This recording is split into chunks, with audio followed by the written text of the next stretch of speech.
കേരളത്തിലെ പുത്തൻ മന്ത്രിസഭയിൽ ഇടതുമുന്നണിയിലെ എല്ലാ ഘടകകക്ഷികൾക്കും പ്രാതിനിധ്യം ഉറപ്പാക്കുന്നതിലും യുവരക്തത്തിന് പ്രാമുഖ്യം നൽകുന്നതിലും വകുപ്പ് നിർണയത്തിൽ ന്യൂനപക്ഷ സമുദായങ്ങളുടെ വികാരങ്ങൾ മാനിക്കുന്നതിലും സമാനതകളില്ലാത്ത തൻ്റെ ഇടവും വിശാല മനസ്കതയും പ്രകടമാക്കിക്കൊണ്ടാണ് മുഖ്യമന്ത്രി പിണറായി വിജയൻ പുത്തൻ ഇന്നിംഗ്സിന് തുടക്കം കുറിച്ചത്.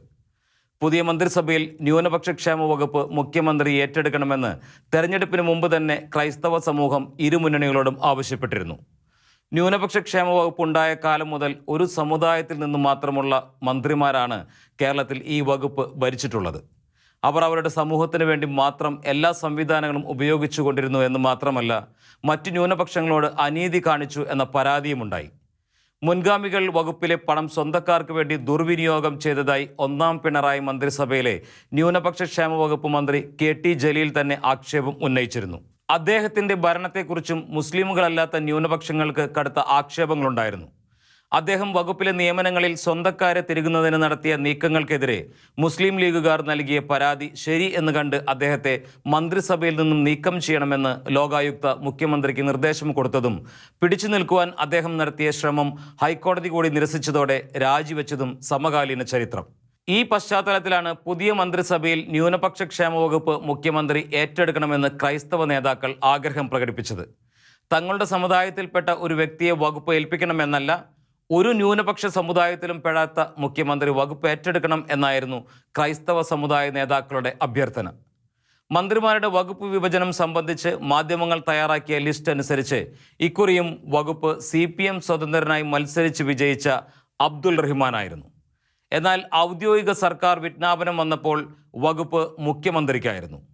പ്രവാസി കാര്യവും മുഖ്യമന്ത്രിയുടെ വകുപ്പായി. മുസ്ലിം ലീഗിന് വല്ലാത്ത സങ്കടമായി. മുഖ്യമന്ത്രി ന്യൂനപക്ഷ വകുപ്പ് ഏറ്റെടുക്കുന്നത് മുസ്ലിം സമുദായത്തെ അപമാനിക്കലാണ് എന്ന ആക്ഷേപവുമായി അവരുടെ പടനായകൻ PK കുഞ്ഞാലിക്കുട്ടി തന്നെ രംഗത്ത് വന്നു. ഒരു സർക്കാരിലെ ന്യൂനപക്ഷ വകുപ്പ് മുഖ്യമന്ത്രി നേരിട്ട് ഭരിക്കുന്നത് എങ്ങനെയാണ് മുസ്ലിം സമുദായത്തെ അപമാനിക്കലാവുക എന്ന് സാധാരണക്കാർക്ക് മനസ്സിലാകുന്ന വിധത്തിൽ അദ്ദേഹത്തിന് വിശദീകരിക്കാനായില്ല. അതോടെ ഈ വകുപ്പ് ഉപയോഗിച്ച് അവർ നടത്തി വന്നിരുന്ന ദുരുപയോഗങ്ങളെക്കുറിച്ച് മറ്റു സമുദായങ്ങൾ ഉന്നയിച്ച ആശങ്കകൾ ശരിയാണ് എന്ന ചിന്ത കൂടുതൽ പ്രബലമാവുകയായി. CPM മുഖപത്രമായ ദേശാഭിമാനിയിലടക്കം ഈ വകുപ്പ് അബ്ദുൾ റഹ്മാന് നൽകുന്നതായി വാർത്ത വന്ന ശേഷം മുഖ്യമന്ത്രിയുടേതായി ഉത്തരവ് വന്നതാണ് കുഞ്ഞാലിക്കുട്ടിക്ക് പറയാനുണ്ടായിരുന്ന ദുർബലമായ കാരണം. പത്രലേഖകരല്ല, മുഖ്യമന്ത്രിയുടെ ശുപാർശ പ്രകാരം ഗവർണറാണ് വകുപ്പ് നിർണയം സംബന്ധിച്ച ഉത്തരവ് ഇറക്കുന്നത് എന്ന് അറിയാത്ത ആളല്ല കുഞ്ഞാലിക്കുട്ടി.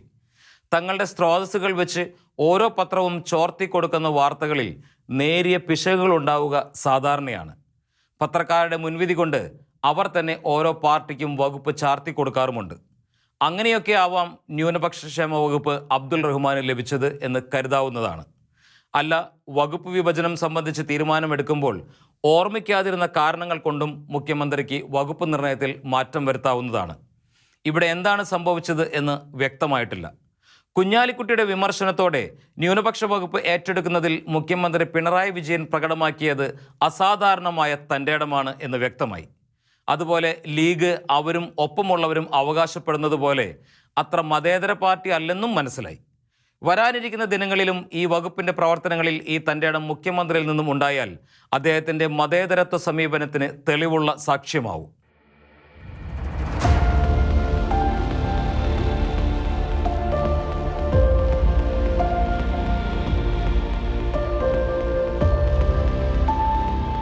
പിണറായി സർക്കാരിലെ 21 മന്ത്രിമാരിൽ 6 പേർ ദൈവനാമത്തിൽ സത്യം ചെയ്താണ് അധികാരമേറ്റത്. അവരിൽ കേരള കോൺഗ്രസുകാരനായ റോഷി അഗസ്റ്റിനോ, ആന്റണി രാജുവോ മാത്രമല്ല, ഇടതു ചിഹ്നത്തിൽ മത്സരിച്ച് ജയിച്ച CPM മന്ത്രിയായ വീണ ജോർജും ദൈവനാമത്തിലാണ് സത്യപ്രതിജ്ഞ നടത്തിയത് എന്നതാണ് പിണറായി സർക്കാരിൻ്റെ തൻ്റെ ഇടത്തിൻ്റെ പുതിയ മുഖം. ദൈവവിശ്വാസികൾക്കും വിശ്വാസം പരസ്യമായി ഏറ്റുപറഞ്ഞ് ഈ പാർട്ടിയിൽ പ്രവർത്തിക്കാം എന്നതിന് ഉറച്ച സൂചനയാണ് വീണയുടെ നടപടി കാണിച്ചു തരുന്നത്. പാവപ്പെട്ടവർ ഏറെയുള്ള ഭാരതത്തിൽ കമ്മ്യൂണിസ്റ്റ് പ്രസ്ഥാനം പച്ചപിടിക്കാതെ പോയതിൻ്റെ ഒരു കാരണം ഇന്ത്യക്കാരുടെ മതാത്മക മനസ്സിൽ നിരീശ്വര പ്രസ്ഥാനം എന്നത് കമ്മ്യൂണിസ്റ്റ് പാർട്ടിക്ക് വലിയ തടസ്സമുണ്ടാക്കി എന്ന് പറയപ്പെടുന്നുണ്ട്. ബംഗാളിലെ അടക്കം തോൽവികൾ പാർട്ടിയെ പലതും പഠിപ്പിച്ചിട്ടുണ്ട് എന്നതിൻ്റെ സൂചന കൂടിയായി ഈ സത്യപ്രതിജ്ഞ. പുതിയ മന്ത്രിമാരിൽ സജി ചെറിയാനെ പോലെ പലരും തങ്ങളുടെ നാട്ടിൽ വിപുലമായി കാരുണ്യ പ്രവർത്തികൾ നടത്തുന്നവരാണ് എന്നതും സവിശേഷതയാണ്. സത്യപ്രതിജ്ഞയ്ക്ക് ശേഷം നടന്ന ആദ്യ മന്ത്രിസഭാ യോഗത്തിൽ വെച്ച് മുഖ്യമന്ത്രി നടത്തിയ ഏറ്റവും വലിയ ആഹ്വാനം തങ്ങളുടെ ഓരോ പ്രവൃത്തിയും പാവങ്ങളെ മനസ്സിൽ കണ്ടുകൊണ്ടാവണം എന്നായിരുന്നു. സജി ചെറിയാൻ വെളിപ്പെടുത്തിയതാണിത്. മന്ത്രിസഭ പ്രകടമാക്കാൻ പോകുന്നത് കരുണയുടെ മുഖമാകും എന്നാണ് സൂചനകൾ. കോവിഡ് മഹാമാരിയുടെ കാലത്ത് നാട്ടിൽ എല്ലാവർക്കും സൗജന്യമായ കിറ്റുകൾ വിതരണം ചെയ്തതിലൂടെ പ്രകടമാക്കിയതാണ് ഈ മുഖം. രോഗികളോട് കരുണ കാണിക്കുന്നതിന് KM മാണി ധനമന്ത്രിയായിരുന്നപ്പോൾ ആരംഭിച്ച കാരുണ്യ വൈദ്യസഹായ പദ്ധതിയും തിരിച്ചു കൊണ്ടുവരാൻ ആലോചനകൾ നടക്കുകയാണ്. 4-ന് അവതരിപ്പിക്കപ്പെടുന്ന ആദ്യ ബജറ്റിൽ തന്നെ ഈ പ്രഖ്യാപനം വരുമോ എന്നാണ് കാത്തിരിക്കുന്നത്.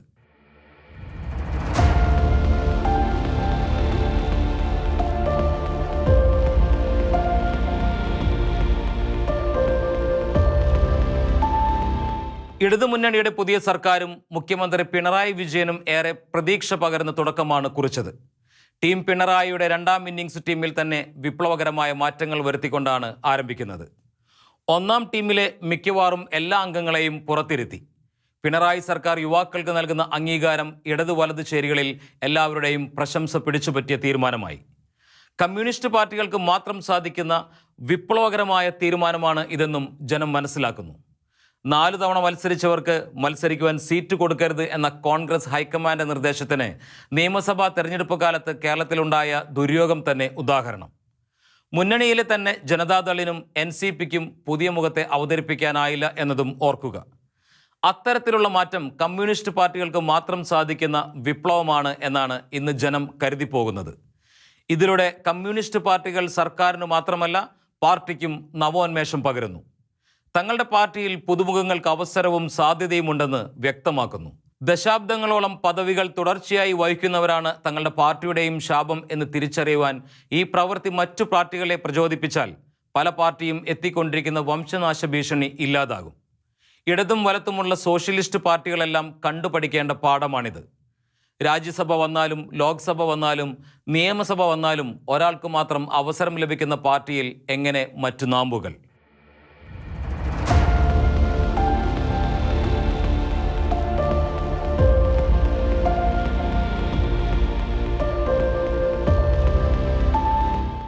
ഒരിക്കൽ ഭാരതം ഭരിച്ച കോൺഗ്രസ് പാർട്ടിയിൽ എന്താണ് സംഭവിക്കുന്നത്?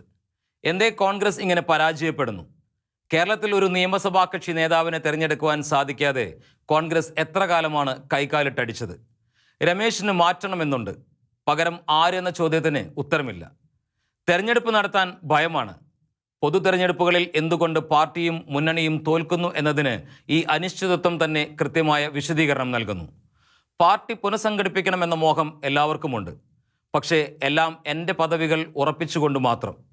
പാർട്ടിക്ക് വേണ്ടി എനിക്ക് എന്ത് ചെയ്യാനാവും എന്നത് വിഷയമല്ല. എനിക്കില്ലെങ്കിൽ ആരും സുഖിക്കേണ്ട എന്ന വികാരമാണ് എല്ലാവരിലും ശക്തം.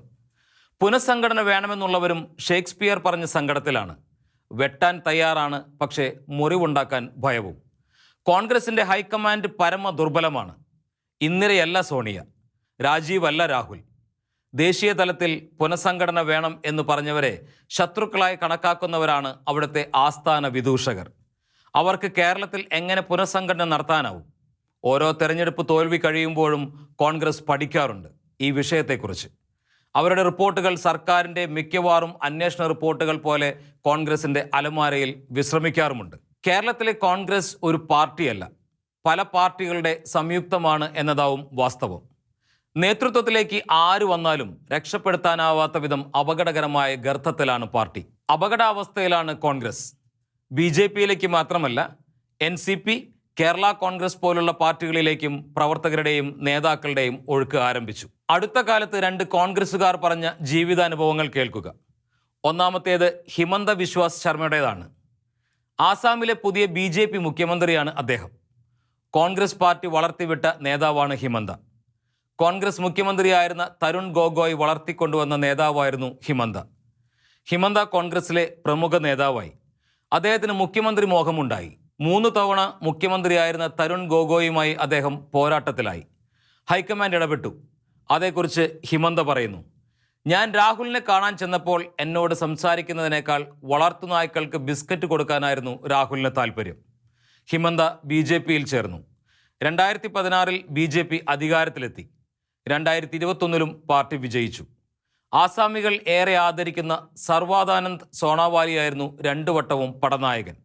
എങ്കിലും ഹിമന്ത ഇക്കുറി മുഖ്യമന്ത്രി പദത്തിന് അവകാശമുന്നയിച്ചു. പാർട്ടിയെ ആസാമിൽ അധികാരത്തിലെത്തിച്ച ഭരണ തുടർച്ച നേടിയ സോണോവാലിനെ മാറ്റി ഹിമന്തയെ മുഖ്യമന്ത്രിയാക്കുവാൻ അവർക്കായി. ആന്ധ്രാപ്രദേശിൽ ഒരു കോൺഗ്രസ് മുഖ്യമന്ത്രി രാജീവ് ഗാന്ധിയുടെ ചെരിപ്പ് ചുമന്ന സംഭവമാണ് NT രാമറാവു ആന്ധ്രാക്കാരുടെ ആത്മാഭിമാനമുണർത്താൻ ആയുധമാക്കിയത്. കോൺഗ്രസ് ദയനീയമായി തറപറ്റി. അവിടെ നിന്നും പാർട്ടിയെ തിരിച്ചു കൊണ്ടുവന്നത് YS രാജശേഖര റെഡ്ഡിയായിരുന്നു. അദ്ദേഹം അപകടത്തിൽ മരിച്ചപ്പോൾ ഹൈക്കമാൻഡ് മകൻ ജഗനെ പരിഗണിക്കാതെ വേറെ മുഖ്യമന്ത്രിമാരെ നിയമിച്ചു. കോൺഗ്രസ് തീർന്നു. അക്കാലത്ത് കോൺഗ്രസ് അധ്യക്ഷ സോണിയാഗാന്ധി ജഗനെ അനുനയിപ്പിക്കുവാൻ YSRന്റെ ഭാര്യ വിജയമ്മയുടെ സഹായം തേടി. അവർ സോണിയയോട് ചോദിച്ചുവത്രേ, രാഹുൽ ഗാന്ധിയോട് എന്തേ മാറി നിൽക്കാൻ അങ്ങ് ആവശ്യപ്പെടുന്നില്ല? ഇന്ദിരയ്ക്ക് സാധിച്ചിരുന്നത് ഇന്ദിരാ കോൺഗ്രസിനാകില്ല.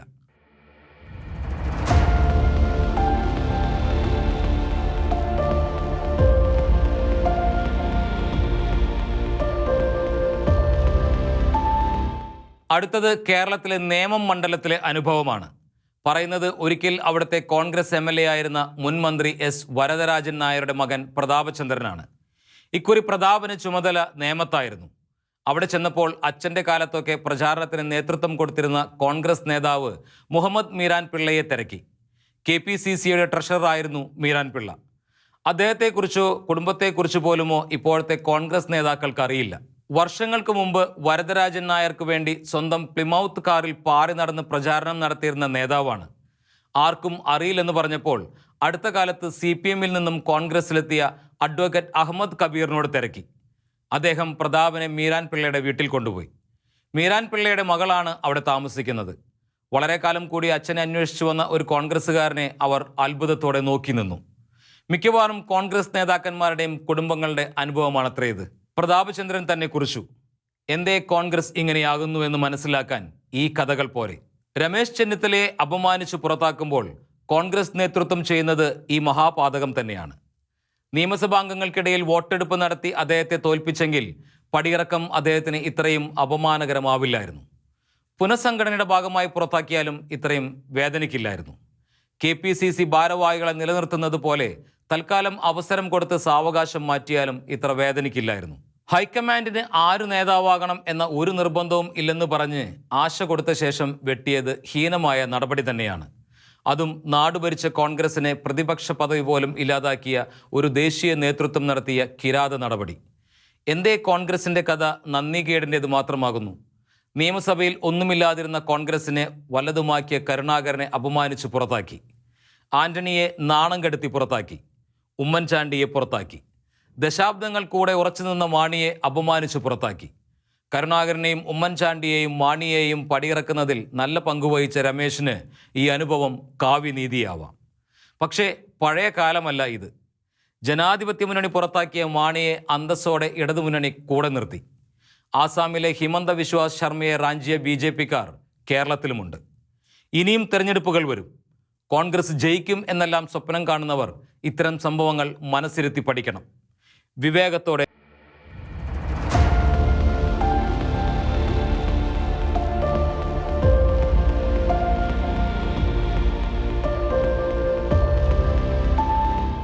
ഇടതുമുന്നണിയിലെ CPIയുടെയോ കേരള കോൺഗ്രസ് മാണിയുടെയോ മാത്രം പിന്തുണയോടെ സർക്കാർ ഉണ്ടാക്കാവുന്ന അംഗബലമാണ് നിയമസഭയിൽ CPMനുള്ളത്. എന്നിട്ടും എല്ലാ കക്ഷികൾക്കും മന്ത്രിസഭയിൽ അംഗത്വം കൊടുക്കുവാൻ ഇടതുമുന്നണി തയ്യാറായി. മുന്നണിയിലെ കക്ഷികളെ 3ആയി തിരിച്ചു. ഒന്നാം കക്ഷിയായി CPMും CPIയും, രണ്ടാം കക്ഷികളായി കേരള കോൺഗ്രസ് മാണിയും ജനതാദളും NCPയും, മൂന്നാം കക്ഷികളായി ഏകാംഗ പാർട്ടികൾ. അവരെ അരകക്ഷികളായി കണക്കാക്കുന്നു എന്നും പറയാം.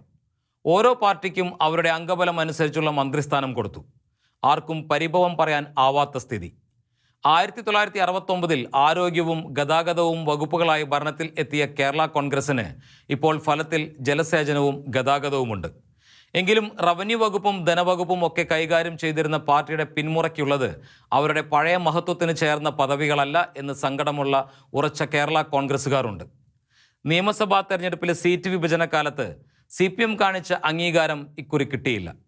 പാർട്ടിയുടെ വത്തിക്കാനായ പാലയും കടുത്തുരുത്തിയും നഷ്ടപ്പെട്ട സാഹചര്യത്തിൽ ഇതിനപ്പുറം പ്രതീക്ഷിക്കാനുമാവില്ല. എങ്കിലും കേരള കോൺഗ്രസ് കൂടെ വന്നതുകൊണ്ട് അവർക്ക് വേരോട്ടമുള്ള സമുദായത്തിൻ്റെ മേഖലകളിൽ അനുകൂലമായ മാറ്റം ഉണ്ടായിട്ടുണ്ടെന്ന് ഇടതുപക്ഷത്തിനറിയാം. ജനാധിപത്യ മുന്നണിയുടെ തിരിച്ചുവരവിനുള്ള ഏറ്റവും വലിയ തടസ്സവും ഇവരുടെ ഇടതുമുന്നണി സഹവാസമാകുമെന്നും അറിയാം. അതുകൊണ്ട് ബന്ധം ശക്തിപ്പെടാനാണ് സാധ്യതകൾ. 1969 KM ജോർജ് മന്ത്രിയായതിനു ശേഷം ഇത്രയും എളുപ്പത്തിൽ കേരള കോൺഗ്രസിൽ മന്ത്രി നിർണയം നടന്ന കാലമില്ല. 1976 പിള്ള ഉടക്കിയതുകൊണ്ട് ജോർജ് സാറിന് മാറി നിൽക്കേണ്ടി വന്നു. 1979 മന്ത്രിസഭയുടെ കാലത്താണ് ജോസഫും മാണിയും തമ്മിൽ പിളർന്നതും രണ്ടാം മന്ത്രിയായി പാർട്ടി നിശ്ചയിച്ച ഡോക്ടർ ജോർജ് മാത്യുവിന് സത്യപ്രതിജ്ഞ നടത്താൻ കഴിയാതെ വന്നതും. 1980 ഒ ലൂക്കോസിന് കിട്ടേണ്ട മന്ത്രിസ്ഥാനം നമ്പാടനായി. 1982 പിള്ളയും മാണിയുമായി മന്ത്രിമാർ. ജോസഫിൽ ജേക്കബും TS ജോണും തമ്മിൽ പോരാട്ടമായി. 1991 മാണി ഗ്രൂപ്പിൽ ജേക്കബും CF തോമസും തമ്മിൽ വഴക്കായി. ജേക്കബ് വിജയിച്ചു. ഡെപ്യൂട്ടി സ്പീക്കർ സ്ഥാനത്തിന് മോഹിച്ച മാത്യു സ്റ്റീഫനെ വെട്ടി നാരായണക്കുറുപ്പിന് കൊടുത്തു. 1996 ആയപ്പോഴേക്കും പാർട്ടി എന്നാൽ മാണി എന്നായി. 2001 തർക്കങ്ങളില്ലാതെ മാണി എല്ലാം തീരുമാനിച്ചു. 2011 ജോസഫ് തിരിച്ചെത്തി. മന്ത്രിസ്ഥാനം ജോസഫിനായതിൽ CFനും ജോർജിനും അമർഷമുണ്ടായിരുന്നു. ധനവകുപ്പ് തിരിച്ചു കിട്ടിയതോടെ മാണി 3 മന്ത്രിമാർക്കുള്ള അവകാശവാദം ഉപേക്ഷിച്ചു എന്ന് പരിഹാസമുയർന്നു. പകരം കിട്ടിയ ചീഫ് വിപ്പ് പദവി ജോർജിന് കിട്ടി. 2018 പാർട്ടി വീണ്ടും പിളർന്നു. ഇന്നത്തെ നിലയിലായി. ഇടതുമുന്നണിയിലെയും വലതുമുന്നണിയിലെയും ഒന്നാം കക്ഷികളിൽ പെടാത്ത നിലയിലായി. മാണിയുടെ മരണത്തെ തുടർന്ന് എല്ലാം നഷ്ടപ്പെടുത്തി മാണി ഗ്രൂപ്പിൽ നിന്നതിന് റോഷി അഗസ്റ്റിനും ജയരാജനും കിട്ടുന്ന അംഗീകാരത്തെ മാണി ഗ്രൂപ്പുകാർ വലിയ സന്തോഷത്തോടെ എതിരേൽക്കുന്നു. മാണിക്കൊപ്പം നിന്നതിന് നിയമസഭയിൽ പ്രസംഗിക്കുവാനുള്ള അവസരം പോലും അവർക്ക് നിഷേധിക്കപ്പെട്ടിരുന്നു. ചെയർമാൻ മന്ത്രി ആയില്ലെങ്കിൽ പുതിയ മന്ത്രിയിലേക്ക് പാർട്ടി ഒതുങ്ങുമെന്നും അതിലൂടെ പാർട്ടി പിളരുമെന്നും പ്രവചനങ്ങൾ ഉയർന്നു കഴിഞ്ഞു. പക്ഷേ ഇക്കുറി മന്ത്രി റോഷിയാണെന്നത് പ്രവചനങ്ങളെ തെറ്റിക്കുമെന്ന് തീർച്ചയാണ്. മാണി സാറിനോടുള്ള കൂറിനപ്പുറം രാഷ്ട്രീയമില്ലാത്ത ആളാണ് റോഷി. അദ്ദേഹം ജോമോനോടൊപ്പം നിന്നത് മറ്റു നിരവധി കേരള കോൺഗ്രസ്സുകാരെ പോലെ ജോമോനോടുള്ള സ്നേഹത്തേക്കാൾ മാണി സാറിനോടുള്ള വിശ്വസ്തത കൊണ്ടാണ്. അതുകൊണ്ട് ചെയർമാനെതിരായ ഒരു നീക്കത്തിനും അദ്ദേഹം തയ്യാറാവില്ല. ജോസ് കെ മാണിക്ക് ചെയർമാനായി പാർട്ടിയെ തിരിച്ചു കൊണ്ടുവരാനുള്ള നാളുകളാണ് ലഭിക്കുന്നത്. ജോസ് കെ മാണി മന്ത്രിയായിരുന്നെങ്കിൽ പാർട്ടിക്ക് സർക്കാരിൽ ലഭിക്കാത്ത കരുത്ത് ഇക്കുറി ചെയർമാന് ഭരണത്തിലുണ്ടാവും.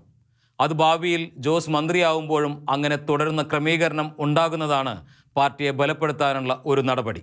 പാലായിലും കടുത്തുരുത്തിയിലും പിറവത്തും ചാലക്കുടിയിലുമടക്കം ഇടതുമുന്നണിയിൽ കിട്ടിയവയിൽ തോറ്റ 7 ഇടത്ത് പാർട്ടി ശക്തമാക്കിയാൽ തന്നെ ഇന്നത്തെ സ്ഥിതി മാറും. തിരിച്ചു പിടിക്കാനാവുന്നവയാണ് ആ 7 സീറ്റും എന്നതാണ് സത്യം. ഇതുവരെ പ്രവർത്തിച്ച ചൈതന്യത്തിൽ യോജിച്ച് പ്രവർത്തിച്ചാൽ ഇടതുമുന്നണിയിൽ കൂടുതൽ ശക്തമാകാൻ പാർട്ടിക്കാവും. ഈ തെരഞ്ഞെടുപ്പിൽ പലയിടത്തുമുണ്ടായ ചേർച്ചക്കുറവുകൾ അടുത്തുള്ള ഇടപഴകലിലൂടെ പരിഹരിക്കാനാവും. ഇനിയും രാജ്യസഭ സീറ്റടക്കം പല വിഷയങ്ങളും പദവികളും വരുന്നുണ്ട്. 1980 ആദ്യം ഇടതുമുന്നണിയിൽ ചേരുമ്പോൾ 18 സീറ്റിൽ മത്സരിച്ച പാർട്ടിയാണ് കേരള കോൺഗ്രസ്.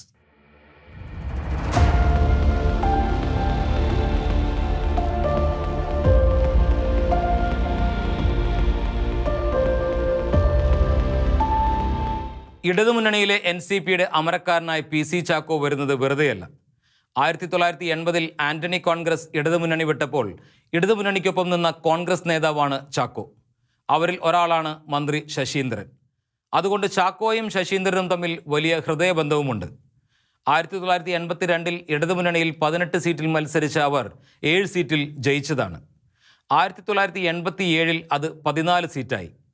1991 13ഉം 1996 9ഉം സീറ്റായി. ചാക്കോ കോൺഗ്രസിലേക്ക് മടങ്ങിയതും ബുദ്ധിമുട്ടിലായ പാർട്ടി NCPയിൽ ലയിച്ചതും കടന്നപ്പള്ളി പുതിയ പാർട്ടി ഉണ്ടാക്കിയതുമെല്ലാം ചരിത്ര സത്യങ്ങൾ. ചാക്കോയുടെ വരവോടെ കോൺഗ്രസിൽ നിന്നും പഴയ ചാക്കോ സുഹൃത്തുക്കൾ തിരിച്ചു വരാനുള്ള സാധ്യതയായി. ദേശീയ തലത്തിലും കേരളത്തിലും കോൺഗ്രസ് നേരിടുന്ന നേതൃത്വക്ഷാമം ഈ കൊഴിച്ചിലിന് ആക്കം കൂട്ടാം. ഇപ്പോൾ പിണറായിയുടെ തീരുമാനങ്ങളെ കണ്ണടച്ച് പിന്താങ്ങുന്ന ചാക്കോ രാജ്യസഭാ സീറ്റിനും ലോക്സഭാ സീറ്റിനുമെല്ലാം അവകാശവാദം ഉന്നയിക്കാം. ഒരിക്കൽ ചാക്കോ പ്രതിനിധീകരിച്ച ഇടുക്കി പോലുള്ള സീറ്റുകളിൽ ചാക്കോ കണ്ണും വെച്ചു കൂടുന്നില്ല. കളി അറിയുന്നവനാണ് ചാക്കോ. കാലുറപ്പിച്ചാൽ കളി തുടങ്ങും. ചാക്കോയുടെ മുകളിൽ പവാർ പോലും പറക്കില്ല.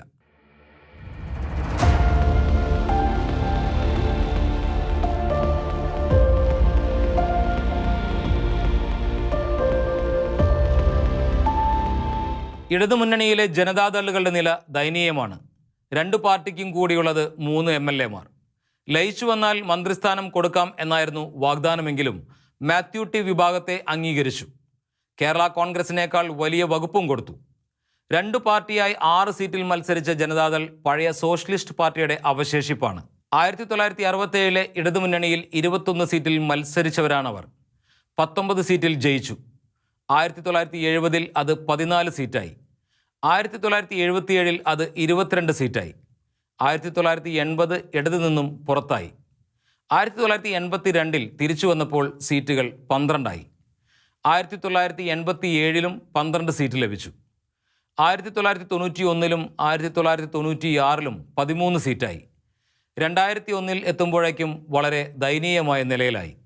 പുതിയ മുഖങ്ങളില്ലാതെ വളർച്ച മുരടിക്കുന്ന പാർട്ടിയായി. ഇപ്പോഴും കൃഷ്ണൻകുട്ടിയും മാത്യു ടിയും KP മോഹനനും നാണുവും ശ്രേയംസ് കുമാറും മനയത്ത് ചന്ദ്രനും മാത്രം. രാജ്യസഭാ സീറ്റ് തുടർന്ന് കിട്ടുമോ എന്നാവും ശ്രേയംസ് കുമാറിൻ്റെ നോട്ടം.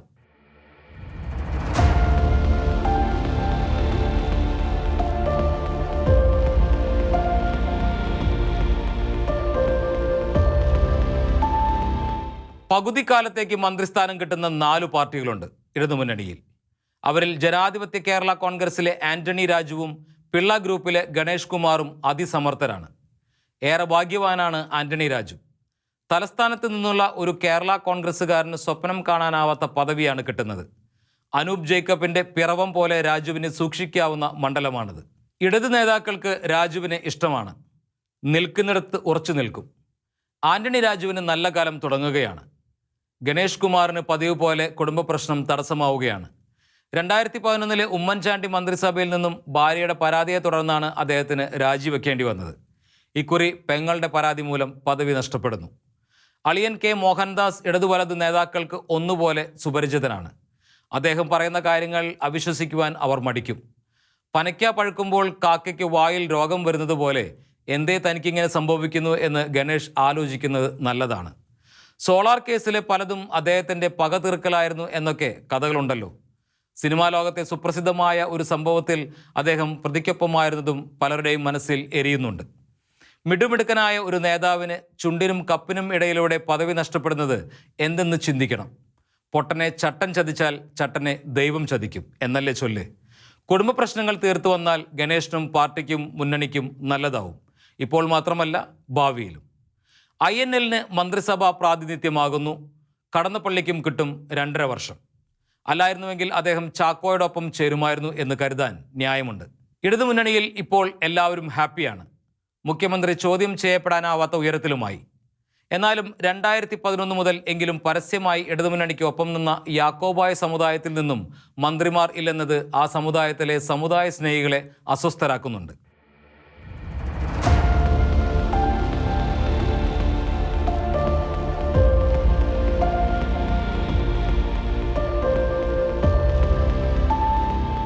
കോവിഡ് മഹാമാരിയുടെ മരണഭീതിയിലായ ജനം നൽകിയ ഭരണ തുടർച്ചയ്ക്കുള്ള ജനവിധി ആഘോഷിക്കുന്നതിൽ സഖാക്കൾ പുലർത്തിയ മാതൃക വളരെ വിപ്ലവകരമായി.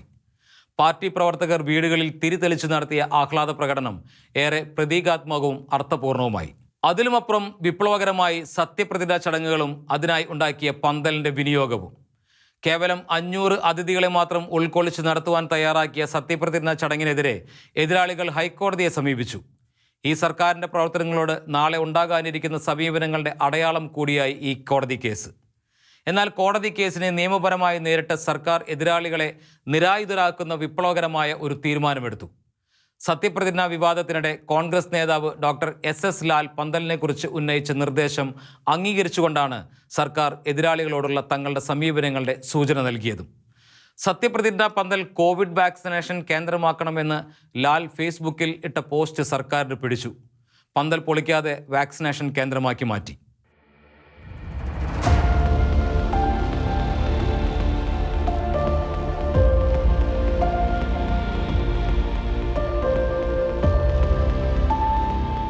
മഹാമാരിക്കാലത്ത് സ്നേഹവും കരുതലും സംരക്ഷണവും നൽകിയതിന് പാർട്ടി പരിഗണനകൾക്കപ്പുറം സാധാരണക്കാരുടെ മനസ്സിൽ ഇടം നേടിയ ടീച്ചറമ്മ എന്ന KK ശൈലജ ഇല്ലാത്ത മന്ത്രിസഭയാവും പിണറായിയുടെ 2ാം ടീം എന്ന പ്രഖ്യാപനം പുത്തരിയിൽ കല്ലുകടിപ്പിച്ചു എന്നത് സത്യം.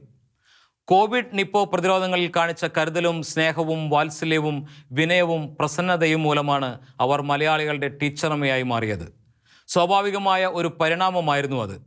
പാർട്ടിയുടെ ദേശീയ സെക്രട്ടറി സീതാറാം യെച്ചൂരിയും പോളിറ്റ് ബ്യൂറോയിലെ പിണറായി ഗ്രൂപ്പുകാരനായ മുൻ സെക്രട്ടറി പ്രകാശ് കാരാട്ടിൻ്റെ ഭാര്യയും പോളിറ്റ് ബ്യൂറോ അംഗമായ വൃന്ദയും വരെ പാർട്ടി തീരുമാനത്തിൽ അസംതൃപ്തി പ്രകടിപ്പിച്ചതും മറക്കാനാവില്ല. കോവിഡിനെതിരായ കേരളത്തിൻ്റെ പോരാട്ടം ആരോഗ്യവകുപ്പിൻ്റെ മാത്രമായിരുന്നില്ല. മുഖ്യമന്ത്രി നേരിട്ട് പട നയിക്കുകയായിരുന്നു. എല്ലാ വകുപ്പുകളും യോജിച്ച് നടത്തിയ പോരാട്ടം.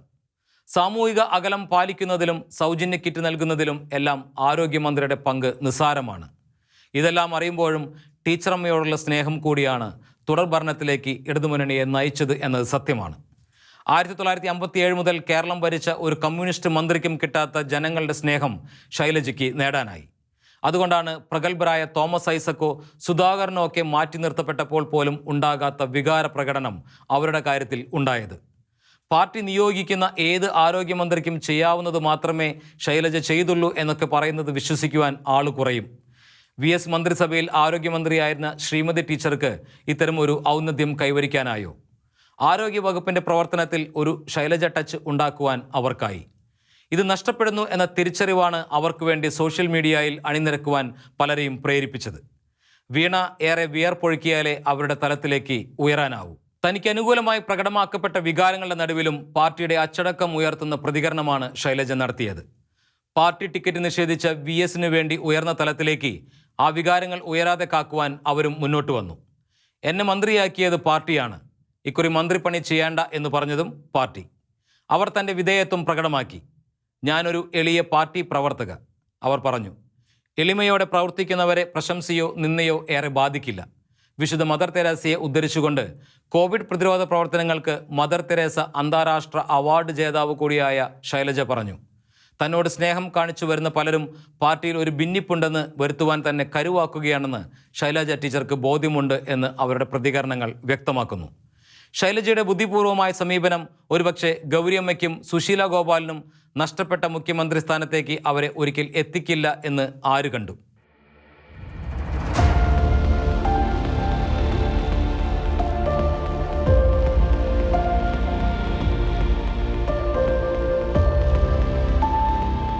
എതിർപ്പുകളെ തൃണവൽക്കരിക്കുന്ന മട്ടിലുള്ള പ്രതികരണങ്ങൾ നടത്താറുള്ള മുഖ്യമന്ത്രി പിണറായി വിജയൻ പതിവിൽ നിന്നും വ്യത്യസ്തമായി ആ വികാര പ്രകടനങ്ങളെ ഉൾക്കൊള്ളുകയും പാർട്ടി തീരുമാനത്തിൻ്റെ കാരണം വിശദീകരിച്ച് തീരുമാനം ആവർത്തിക്കുകയും ചെയ്തു. പണ്ടൊക്കെ ആയിരുന്നെങ്കിൽ നിങ്ങൾക്ക് പാർട്ടിയെക്കുറിച്ച് ഒരു പുല്ലും അറിയില്ല എന്ന് പ്രതികരിക്കുമായിരുന്ന പിണറായി ടീച്ചറമ്മയ്ക്ക് അനുകൂലമായി ഉയർന്ന വികാരം സ്വാഭാവികമാണെന്ന് സമ്മതിച്ചത് നല്ല സൂചനയായി. സത്യപ്രതിജ്ഞയ്ക്ക് ശേഷം നടന്ന മന്ത്രിസഭാ യോഗത്തെ തുടർന്ന് നടത്തിയ പത്രസമ്മേളനത്തിലും മുഖ്യമന്ത്രിയുടെ വാക്കുകൾ പതിവിലേറെ മൃദുവായിരുന്നു. തെരഞ്ഞെടുപ്പ് ഫലം വന്ന അന്ന് നടത്തിയ പത്രസമ്മേളനത്തിൽ പത്രങ്ങളോട് കാണിച്ച സമീപനമായിരുന്നില്ല ഇക്കുറി. പിണറായിയെ പത്രക്കാർക്കും പത്രക്കാരെ പിണറായിക്കും ശരിക്കും മനസ്സിലായിട്ടുണ്ട് എന്ന് ഇരു കൂട്ടർക്കും വ്യക്തം. ഷീലോഹൻ്റെ കാഴ്ചകൾ ഇനി അടുത്തയാഴ്ച.